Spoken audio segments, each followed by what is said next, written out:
नमस्कार विद्यार्थी मित्रांनो, माझं नाव सुहास भिसे. स्वागत आहे तुमचं सर्वांचं परत करंट अफेअर्स मराठी या आपल्या मायबोली भाषेतील एज्युकेशनल यूट्यूब चॅनलमध्ये. विद्यार्थी मित्रांनो, आज आहे 27 ऑगस्ट 2026. आजच्या दिवसाचे जेवढेही चालू घडामोडीचे महत्त्वाचे टॉप प्रश्न बनत असतील ते सर्व प्रश्न आपण या व्हिडिओच्या माध्यमातून पाहणार आहोत. तरी सर्वप्रथम आपण जर नवीन असाल, पहिल्यांदा या चॅनलवरील व्हिडिओ पाहत असाल तर चॅनलला या ठिकाणी अवश्य सबस्क्राईब सुद्धा करून घेऊ शकता. ठीक आहे, चला तर मग आपण आजच्या व्हिडिओला सुरुवात करूया. त्या अगोदर कालच्या व्हिडिओमध्ये जो काही शेवटचा प्रश्न विचारला होता त्या प्रश्नाचं उत्तर जाणून घेऊया. काय होता प्रश्न? 10व्या क्रमांकाचा फिफा महिला विश्वचषक 2027चं आयोजन कोणत्या देशामध्ये करण्यात आलेलं आहे? तर बऱ्याच विद्यार्थी मित्रांनी अगदी योग्य उत्तर टाईप करून सांगितलं आहे. पर्याय क्रमांक बी फॉर ब्राझील हे या प्रश्नाचं योग्य उत्तर असणार आहे. तर ब्राझील देशाच्या अंतर्गत या ठिकाणी जे काही फिफा महिला विश्वचषक आहे त्याचं आयोजन 10व्या क्रमांकाचं संस्करणाचं आयोजन 2027 मध्ये ब्राझीलमध्ये करण्यात आलेलं आहे. याच्याबद्दल हिस्ट्री काही सांगायची म्हटलं तर लिहून घ्या. पहिलं या ठिकाणी संस्करण झालं 1991 मध्ये चायनामध्ये झालं, ज्याचं विजेतेपद अमेरिकेने जिंकलं. दुसरं झालं 1995 मध्ये स्वीडनमध्ये, ज्याचं विजेतेपद नॉर्वेने जिंकलं. लेटेस्ट सांगायचं म्हटलं तर 9व्या क्रमांकाचं झालं 2023 मध्ये ऑस्ट्रेलिया आणि न्यूझीलंड या ठिकाणी, ज्याचं विजेतेपद स्पेनने जिंकलं. 10व्या क्रमांकाचं संस्करण 2027 मध्ये होणार आहे ब्राझीलमध्ये. 11व्या क्रमांकाचं 2031 मध्ये 4 देशामध्ये होणार आहे, कॉस्टारिका, जमैका, मेक्सिको आणि अमेरिका. आणि 12वं संस्करण 2035 मध्ये होणार आहे परत एकदा 4 देशामध्ये, इंग्लंड, नॉर्दर्न आयर्लंड, स्कॉटलंड आणि वेल्स. क्लिअर? आणि 2027चं कितवं संस्करण आहे? 10वं संस्करण आहे. कोणाचं? तर फिफा वुमन्स वर्ल्ड कप 2027चं, जे की ब्राझील या ठिकाणी होणार आहे. क्लिअर? आता पाहूया विद्यार्थी मित्रांनो प्रश्न क्रमांक पहिला. टोटल संपूर्ण व्हिडिओमध्ये 12 प्रश्न असतील. सुरुवातीपासून शेवटपर्यंत व्हिडिओ प्रामाणिकपणे पाहण्याचा प्रयत्न करा. एक एक प्रश्न महत्त्वाचा आहे, तुम्ही कोणत्याही परीक्षेची तयारी करा. प्रश्न क्रमांक पहिला काय आहे? काश्मीर खोऱ्यातील पहिले वेस्ट टू वंडर गार्डन कोणत्या शहरामध्ये अधिकृतपणे जनतेसाठी खुले करण्यात आलेलं आहे? प्रश्न क्रमांक पहिल्याचं योग्य उत्तर आहे पर्याय क्रमांक ए, श्रीनगर हे या प्रश्नाचं योग्य उत्तर असणार आहे. पहा, याच्यातच याचा अर्थ लपलेला आहे. वेस्ट टू वंडर म्हणजेच काय? जे खराब झालेल्या गोष्टी असतात, जसं आपण टाकाऊपासून टिकाऊ म्हणतो, पहा बरोबर का नाही? अशाच प्रकारे जे काही वेस्ट झालेले वेगवेगळे मटेरियल्स असतात त्याच्यापासून काहीतरी कलाकृती तयार करून त्या गार्डनमध्ये या ठिकाणी ठेवण्यात आले आहे. अशा गार्डनला या ठिकाणी म्हणण्यात आलं आहे वेस्ट टू वंडर गार्डन. ठीक आहे, 2-3 पॉईंट्स आहेत ते लिहून घ्या. जुन्या गाड्या असतील, टायर असतील, ट्रॅक्टर्स असतील आणि भंगारापासून 35 पेक्षा जास्त कला वस्तू तयार करण्यात आलेल्या आहेत. निसर्ग आणि पर्यावरण संरक्षण लक्षात घेऊन ही बाग तयार करायला 1 वर्षापेक्षा जास्त वेळ लागलेला आहे. लाल चौक ते दाल सरोवर बरोबर याच्याजवळ बसलेली ही या ठिकाणी बाग आहे. श्रीनगरला भेट देणाऱ्या स्थानिकांसाठी तसेच पर्यटकांसाठी एक विशेष आकर्षण या ठिकाणी हे ठरणार आहे. काश्मीर खोऱ्यातील ही पहिली वेस्ट टू वंडर निर्माण करणारी अशा प्रकारची बाग आहे. त्याच्यामुळे या ठिकाणी विचारलं जाऊ शकतं Srinagar opens its first ever waste to wonder garden. ठीक आहे, पुढचा प्रश्न. प्रश्न क्रमांक दुसरा.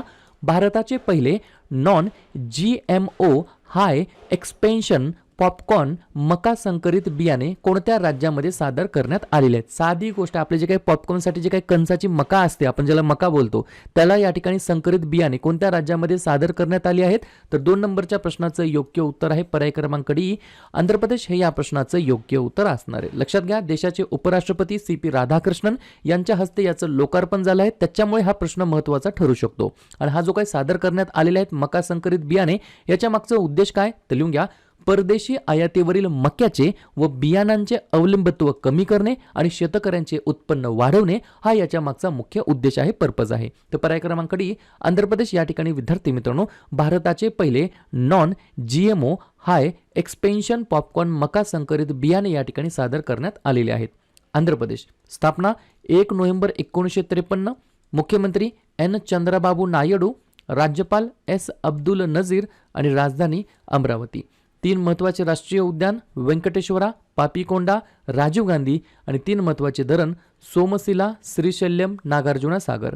आंध्र प्रदेश म्हटलं तर कधी लक्षात ठेवायचं सतीश धवन स्पेस सेंटर जे की श्रीहरिकोटा या ठिकाणी स्थित आहे हे देखील आंध्र प्रदेश राज्याच्या अंतर्गत येतं. पुढचा प्रश्न. प्रश्न क्रमांक तिसरा. 100% प्रश्न विचारला जाणार. मिस युनिव्हर्स इंडिया 2026चा जो काही किताब आहे तो कोणी जिंकलेला आहे? अशा प्रकारच्या जे काही सौंदर्य स्पर्धा होत असतात याच्यावरती सेपरेट व्हिडिओ पाहिजे असेल तर नक्की कमेंट करून सांगू शकता. 3 नंबरच्या प्रश्नाचं योग्य उत्तर आहे पर्याय क्रमांक सी, काझिया लिज मेझो असं त्यांचं नाव आहे. काय नाव आहे? काझिया लिज मेझो असं त्यांचं नाव आहे. 2026चा जो काही किताब आहे तो यांनी जिंकला आहे. 2025चा जिंकलेला आहे मनिका विश्वकर्मा यांनी, तर 2024चा जिंकला आहे रिया सिंघा यांनी. या सिक्वेन्स वाईज गोष्टी तुम्हाला लक्षात ठेवायच्या आहेत. प्रश्न आहे एखाद्या सौंदर्य स्पर्धेच्या विजेत्याबद्दल. तर लगेच काय करूया, लेटेस्टमध्ये जे काही 2025चं जे काही एंड होत आलेलं इयर होतं आणि 2026 मधील जे काही सौंदर्य स्पर्धा झालेल्या आहेत त्यांचं विजेतेपद कोणी जिंकलं याच्यावरती एकदा चर्चा करूया. लिहून घ्या. जगातील पहिली मिस AI ठरल्या आहेत केंजा लायली. मिस इंडिया USA 2024 ठरल्या आहेत Caitlin Sandra Neil. Mrs World 2025 शेगो गेलाई. मिसेस युनिव्हर्स 2025 अंजिला स्वामी. Miss India 2025 Manika Vishwakarma. भारताचा पहिला मिसेस युनिव्हर्स क्राऊन जिंकला आहे शेरी सिंगने. Mrs International World Classic 2026 Geetanjali Omprakash यांनी जिंकलेला आहे किताब. Femina Miss India World 2026 Sadhvi Satish. Mrs India 2026 Akanksha Chaudhary आणि मिस युनिव्हर्स इंडिया 2026 काझिया लिज मेझो यांनी हा किताब जिंकलेला आहे. पुढचा प्रश्न, प्रश्न क्रमांक 4. कोणत्या राज्य सरकारने राज्य विधानसभेमध्ये अन्नपूर्णी सुपर 6 LPG स्कीम योजना या ठिकाणी सुरू केलेली आहे किंवा जाहीर केलेली आहे? 4थ्या नंबरच्या प्रश्नाचं योग्य उत्तर आहे पर्याय क्रमांक बी तमिळनाडू हे या प्रश्नाचं योग्य उत्तर असणार आहे. तर तमिळनाडू राज्य सरकारने राज्य विधानसभेमध्ये अन्नपूर्णी सुपर 6 LPG योजना जाहीर केलेली आहे. या योजनेअंतर्गत घरगुती जे काही LPG सिलेंडर खरेदी केल्यानंतर त्याची जी काही परतफेड केली जाते आणि अनुदान थेट लाभार्थ्याच्या बँक खात्यामध्ये जमा केले जात आहे या योजनेच्या अंतर्गत. LPG कमेंट करून सांगा LPGचा फुल फॉर्म काय आहे. तोपर्यंत आपण तमिळनाडूबद्दल चर्चा करूया. स्थापना 1 नोव्हेंबर 1956. मुख्यमंत्री सी जोसेफ विजय. राज्यपाल राजेंद्र विश्वनाथ आर्लेकर. राजधानी चेन्नई. 4 महत्त्वाचे राष्ट्रीय उद्यान मन्नर, मरीनची आखात, इंदिरा गांधी, मुदुमलाई, मुकुर्ती आणि 2 महत्त्वाचे धरण मेत्तूर आणि भवानी सागर. पुढचा प्रश्न, प्रश्न क्रमांक 5. 25 ऑगस्ट 2026ला UPIला किती वर्ष पूर्ण झालेली आहेत? 5व्या नंबरच्या प्रश्नाचं योग्य उत्तर आहे पर्याय क्रमांक ए. तब्बल या ठिकाणी आपल्या भारतातील या ठिकाणी UPIला या ठिकाणी 10 वर्ष कंप्लीट झालेली आहेत. बरोबर. त्याबद्दल 2-4-5 पॉईंट्स आहेत ते लिहून घ्या. सर्वप्रथम UPI याचा फुल फॉर्म विचारला जात असतो बऱ्याच वेळेला. फुल फॉर्म आहे युनिफाईड पेमेंट्स इंटरफेस. बरोबर, इंटरफेस. बरोबर. पूर्ण वर्षी झाली आहेत 10. कधी लॉन्च करण्यात आलं होतं तर 25 ऑगस्ट 2016ला. कोणती संस्था याच्यावरती रेग्युलेट करते तर NPCI म्हणजेच national payments corporation of India.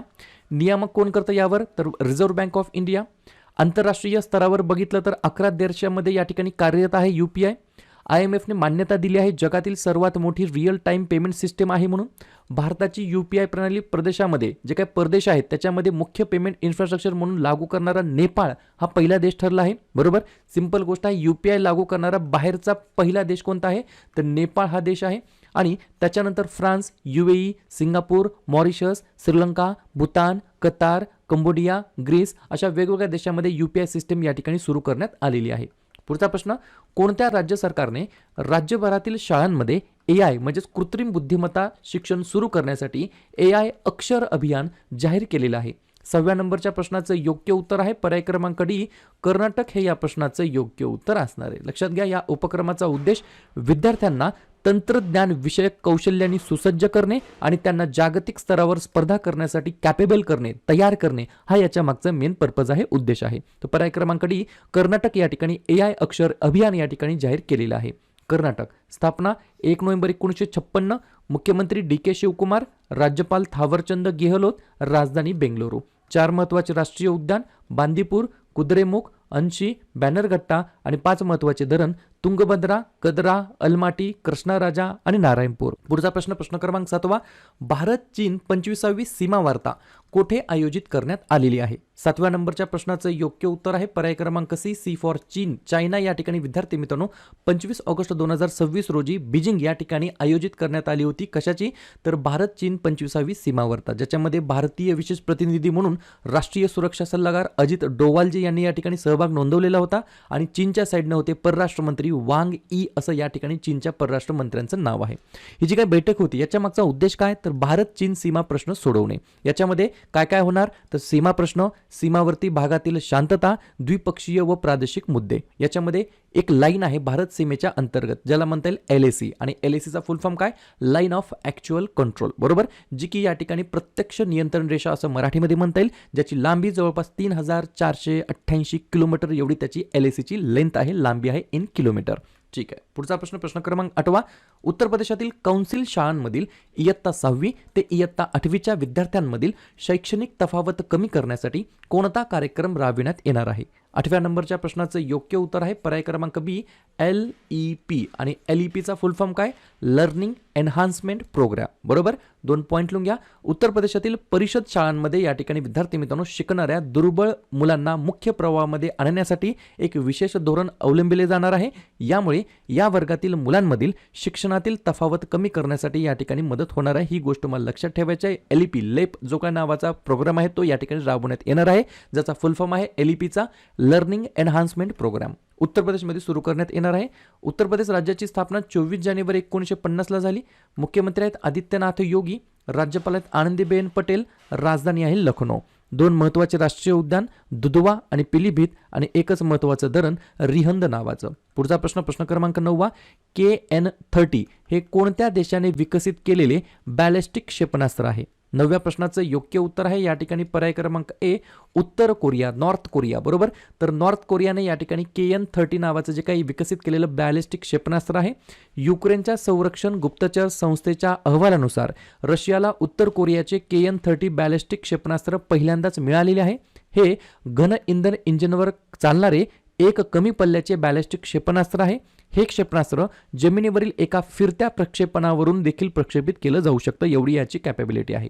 पुढचा प्रश्न क्रमांक 10. सर्वोच्च न्यायालयाने प्रवेश स्तरीय न्यायिक सेवेसाठी अनिवार्य वकिलीचा जो काही कालावधी आहे तो 3 वर्षावरून किती वर्षापर्यंत कमी केलेला आहे?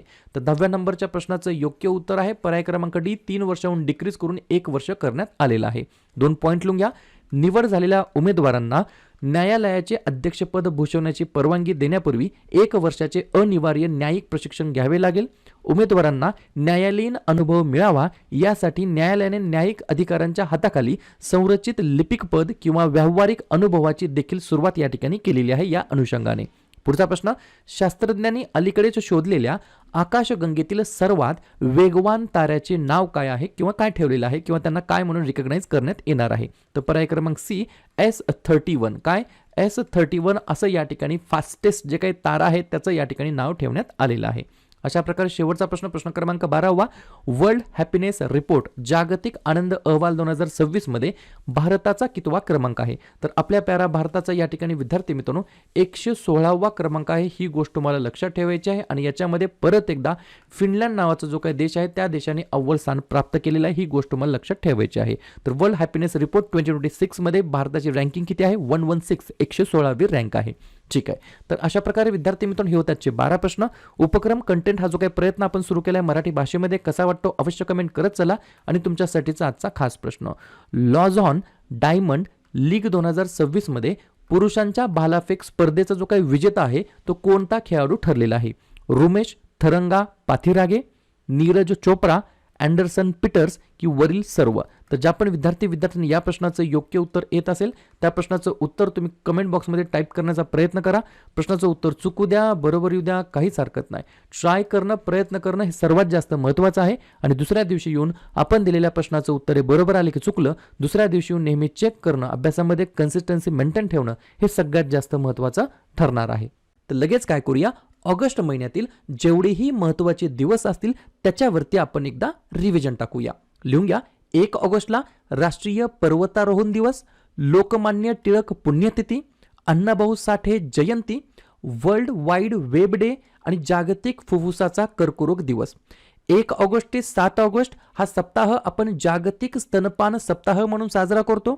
6 ऑगस्ट हिरोशिमा दिवस, 7 ऑगस्ट राष्ट्रीय हातमाग दिवस आणि राष्ट्रीय भालाफेक दिवस, 8 ऑगस्ट भारत छोडो आंदोलन दिवस, 9 ऑगस्ट जागतिक आदिवासी दिवस आणि नागासाकी दिवस, 10 ऑगस्ट जागतिक सिंह दिवस आणि जागतिक जैव इंधन दिवस, 12 ऑगस्ट आंतरराष्ट्रीय युवा दिवस आणि जागतिक हत्ती दिवस, 13 ऑगस्ट जागतिक अवयवदान दिवस, 15 ऑगस्ट 2026ला यावर्षी आपण 80वा क्रमांकाचा स्वातंत्र्य दिवस साजरा करीत आहोत.